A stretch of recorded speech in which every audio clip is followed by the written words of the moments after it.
So let's start with trading rule number one, which says buy the first pullback after the new high and sell the first rally after the new low. And this is actually one of my favorite trading setups to trade. We're gonna hop into the charts to discuss this. Now, without getting into too much of Dow theory or Wyckoff cycles and stuff like that, understand that the market kind of flows like this. It goes sideways and consolidates, and then sometimes it goes into an uptrend, and then sometimes it consolidates, and then sometimes it continues in an uptrend or it goes in a downtrend. But pretty much the markets go through these periods of consolidation, directional movement, consolidation, directional movement. And what I personally like to look for is this.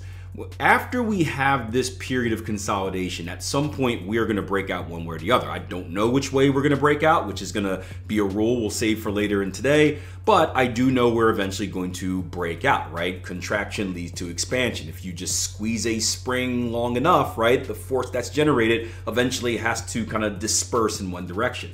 So what I like to do is I like to bracket these setups. I like to draw a line at previous structure resistance, or I guess current structure resistance on the top, and I like to draw a line at current structure support on the bottom. And what I'll do is I will wait for a violation of one of those levels, meaning a break and close above or below one of these levels. And then my style of trading is a pullback trade. So I wait for the violation, which confirms that directional move. I wait for the pullback, which gives me a cheaper price to enter, and then I look to get involved on that next wave up.